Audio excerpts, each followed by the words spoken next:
ओए होए होए होए, चेक किया है फिर भाईजान का कमाल? फिट नहीं है तो भाईजान ये जो है ये एक अदर 3D इमेज है जो फेसबुक पे यूज़ होता है और उसमें ये शशका आता है। आपका इमेज स्टिल होता है, उसको आप ये शशका दे देते हो कि वो इस तरह की 3D फील देता है। कैसा कमाल नहीं होगा? और ये कैसे होता है ज़रा आइए ना देखते हैं। तो चलें शुरू करते हैं।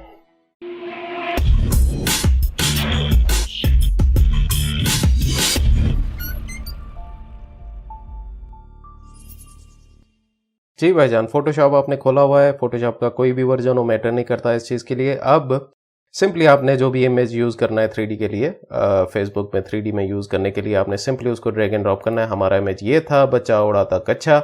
तो इस इमेज को अब मैं ज़रा ड्रैग एंड ड्रॉप करता हूँ यहाँ पे। अब कुछ चीज़ें समझने की हैं कि फेसबुक को कैसे पता चलता है कि कौन सी चीज़ फ्रंट पे है, मिडिल पे है या कौन सी चीज़ बिल्कुल पीछे है, और उसको वो 3D कर देता है। वो कैसे करता है? ऐसे इमेज हम डालते हैं तो वो तो नहीं होता।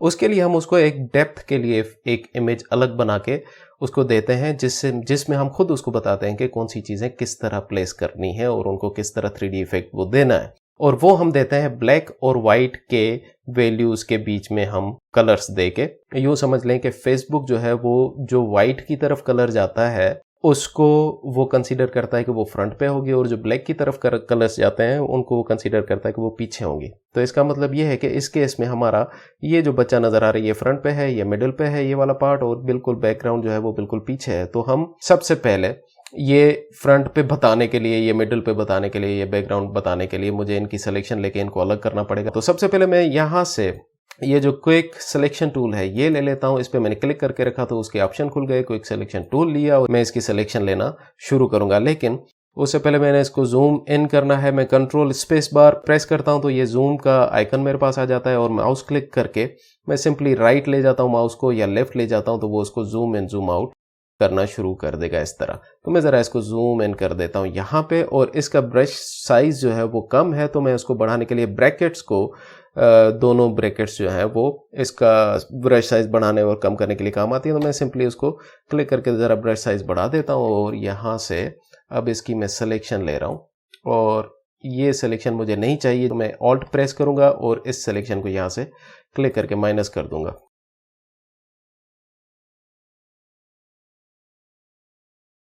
अब मुझे ये भी नहीं चाहिए तो मैं इसको भी ज़रा प्लस करके इसको भी हटा देता हूं। तो अब ये जो बच्चा था इसकी सिलेक्शन हमने ले ली हुई है। मैं इसकी सिलेक्शन जो है अब वो इन्वर्ट करूंगा, क्योंकि अभी जो सिलेक्शन हमने ली है वो ये बाहर वाले एरियाज़ की ली है, बच्चे की एग्जैक्टली नहीं ली है। तो हमें बेसिकली ये बच्चा अलग करना है। तो मैं सिलेक्शन को इन्वर्ट करने के लिए सिंपली कंट्रोल शिफ्ट आई प्रेस करूंगा, सिलेक्शन इन्वर्ट्स हो जाएगी।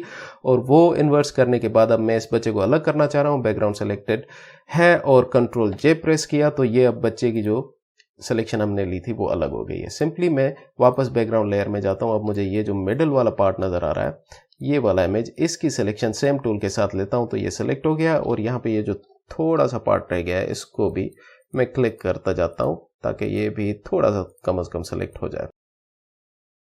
अच्छा, अब इस इमेज में मुझे थोड़ी फील आ रही है कि इस इमेज में ऑटोमेटिकली इमेज में ही वो ब्लर्ड है थोड़ा। तो मैं उस ब्लर को दिखाने के लिए यहाँ पे इसको कोई भी सिलेक्शन टूल अगर आपके पास सेलेक्टेड है और आपकी सिलेक्शन यहाँ पे कोई की हुई है और आप उस पे रहते हुए राइट क्लिक करेंगे तो यहाँ पे ये ऑप्शन आपके पास आ जाती है।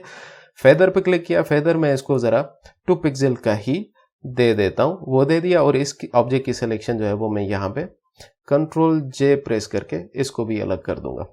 तो अब हमारे पास ये दो इमेजेस जो हैं ये अलग अलग मौजूद हैं, और ये बैकग्राउंड है, और पूरा जो बैकग्राउंड है उसके लिए मुझे सिलेक्शन लेने की ज़रूरत नहीं है। तो अब हमारे पास ऑब्वियसली इन तीनों पे अलग अलग कलर्स डालने के लिए 3 लेयर्स चाहिए। तो मैं यहाँ पे ज़रा 3 लेयर्स बना देता हूँ, और इस लेयर को नाम देता हूँ कि ये जो है जी बैकग्राउंड है, और दिस इज मिडिल, और दिस इज फ्रंट।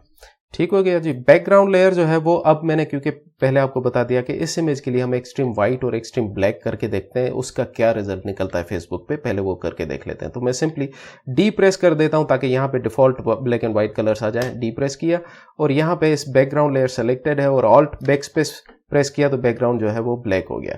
अब मुझे सेकेंड जो है ये मिडिल वाली लेयर, इस लेयर पे आने के बाद इसके जो ये थंबनेल है इस पे रहते हुए मैं कंट्रोल प्रेस करके क्लिक करूंगा तो उसकी सिलेक्शन वापस आ जाएगी। मिडिल लेयर पे मैं वापस आया।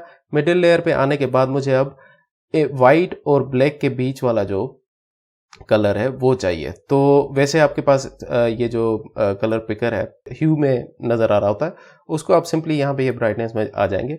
तो अब आपके पास यहाँ पे ये वैल्यूज़ देने की ऑप्शन है। तो यहाँ पे अगर मैं इसको 50 दे दूँ तो वो उसके बीच वाला जो कलर है वो आ जाएगा। ओके किया तो ये हमारा मिडल है, तो ऑब्वियसली इसको मैंने बीच वाला कलर देना है। ऑल्ट पे स्पेस प्रेस किया, इस सिलेक्शन पे वो कलर आ गया। कंट्रोल डी प्रेस किया, डी सेलेक्ट कर दिया। अब मुझे फ्रंट लेयर फिल करनी है। मैं यहाँ से इस बच्चे के थंबनेल पे क्लिक करता हूँ कंट्रोल प्रेस करके, तो इसकी सिलेक्शन हो गई। फ्रंट पे मैं हूँ अभी और इसको मैंने एक्सट्रीम वाइट करना है। एक्सट्रीम वाइट यहाँ पे मुझे नजर आ रहा है, वो बैकग्राउंड में मौजूद है। तो बैकग्राउंड वाला कलर फिल करने के लिए हम कंट्रोल बैक स्पेस प्रेस करेंगे तो वो यहाँ पे आ जाएगा। तो ये जी 3 स्टेप्स थे इसके, जो कि हमारे इस पर्टिकुलर इमेज के लिए काफी थे।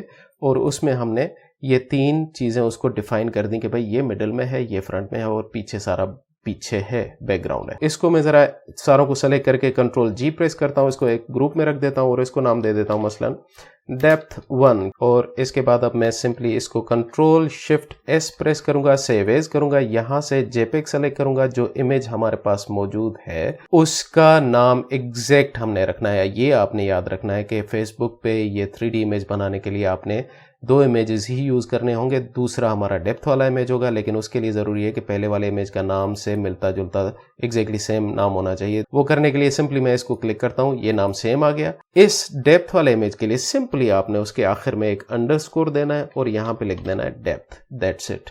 इसको सेव कर देना है, ये सेव हो गया। तो अब मैं जरा फेसबुक पे आता हूँ। यहाँ पे आने के बाद जब आप इस तरह के इमेज पोस्ट करते हो तो सिंपली फोटो वीडियो में आप जाते हो। आपके पास शायद ये दोनों को सेलेक्ट करने को की ऑप्शन दे, मेरे पास इस पेज में वो इंडिविजुअल इमेजेस को सेलेक्ट करने की सिर्फ ऑप्शन दे रहा है। तो मैं सबसे पहले इस इमेज को लोड कर देता हूँ। तो यहाँ पे मुझे ये प्लस की साइन दे रहा है, तो मैं दूसरा इमेज भी ला देता हूँ, तो जो कि हमारा डेप्थ वाला है, इस पे क्लिक किया तो ये दोनों इमेज यहाँ पे आ गए। तो ये 2 इमेज जब आप इस पे लोड कर देते तो वो खुद ही इस तरह की 3D प्रोसेसिंग करना शुरू कर देता है फेसबुक, जो कि उसकी अच्छी बात है, हमें मेहनत नहीं करनी पड़ती। Well and good. और अब ये जरा प्रोसेस कर देता है तो हम देख लेते हैं कि इसने किया क्या। तो अब काफी बेहतर है। जो हमने एक्सट्रीम वाइट किया, एक्सट्रीम ब्लैक किया, तो ये हो तो कमाल गया है वैसे, लेकिन इसमें अब मसले हैं। कुछ मसले क्या हैं, ये जो जैसे ही मैं यहाँ पे इस पॉइंट पे आता हूं तो अगर आप ऊपर नोट करें यहाँ पे इन एरियाज में और इन एरियाज में तो वो वाइट हो जाते हैं, राइट। और मैं अगर इसको यहाँ पे ले जाता हूं तो अब ये इन एरियाज में वाइट दिखाना शुरू कर देता है। तो इसका मतलब ये है कि ये बिल्कुल परफेक्ट नहीं बन गया हुआ है। 3D हमारा काम हो गया हुआ है। यहां तक अगर आपने करना है तो ओके, लेकिन अगर आपने इसको और अच्छा करना है तो मैं जरा वो स्टेप आपको बता देता हूं ताकि आपको ये वाला जो फंडा है इसका एक्सट्रीम वाइट और एक्सट्रीम ब्लैक ये कब यूज होना है वो थोड़ा क्लियर हो जाए। तो मैं जरा अब ये करता हूं कि जी इस डेप्थ वाले फोल्डर को ऑफ करता हूं और मैं यहां से 3 लेयर्स और बना देता हूं। अब कहने का मकसद सिर्फ ये था कि वो जो वाइट आ रहा था या क्या, उसको आप नोट करें तो अचानक से ये एक्सट्रीम वाइट है, अचानक से एक्सट्रीम ब्लैक शुरू हो जाता है। तो वो चीज जो है ना वो उसको तड़पा रही है, उसको समझ नहीं आ रही कि यार ये अचानक से इस एज के बाद मुझे कंप्लीट डेप्थ दिखानी है पीछे। तो वो इसलिए वो जब हम बहुत ज्यादा मूव कर रहे थे तो वो वहां पे वाइट एरिया आ रहा था। मसलन इस केस में अब मैं ये कहता हूं कि मेरा जो बैकग्राउंड होगा वो कंप्लीट ब्लैक नहीं होगा, लेकिन वो होगा कोई यहाँ पे 30% पे, और मैं बैकग्राउंड कलर ये ऑल्ट बैकस्पेस करके ये वाला कर देता हूं। और इसी तरह ये मिडिल लेयर सिंपली उसी तरह कंट्रोल प्रेस करके सेलेक्ट की और मिडिल पे मैं कहता हूं कि जो मिडिल वाली लेयर होगी वो अभी भी 50% पे ही होगी।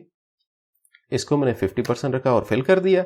उसके बाद कंट्रोल डी प्रेस करके डी सेलेक्ट किया, यहाँ पे फ्रंट पे आए, फ्रंट पे ये बच्चे को कंट्रोल प्रेस करके सेलेक्ट किया और इस फ्रंट लेयर पे मैंने जो फिल करना है वो मैंने 100% वाइट नहीं करना, लेकिन मैं कहता हूं कि 50 नहीं बल्कि अब वो 70% थोड़ा उससे ब्राइट हो गया। 70% पे आके ऑल्ट बैकस्पेस किया और वो फिल कर दिया। तो अब ये डेप्थ इमेज जो इसका बना है ये डिफरेंट है पहले वाले से।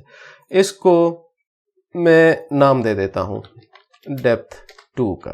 तो अब देखते हैं कि ये डेप्थ 2 जो है ये क्या है। इसको मैं रिप्लेस कर देता हूं, सिंपली सेव एज किया और इसी इमेज के साथ मैं रिप्लेस कर देता हूं। तो अब ये वाली वैल्यूज जो हमने रखी हैं इससे इस फेसबुक पे क्या फर्क पड़ता है 3D इमेज बनाने में, वो आपको इससे क्लियर हो जाएगा। होपफुली जो हमने रिजल्ट स्टार्ट में देखा एग्जैक्टली वो रिजल्ट यहाँ पे अब हमें नजर आएगा।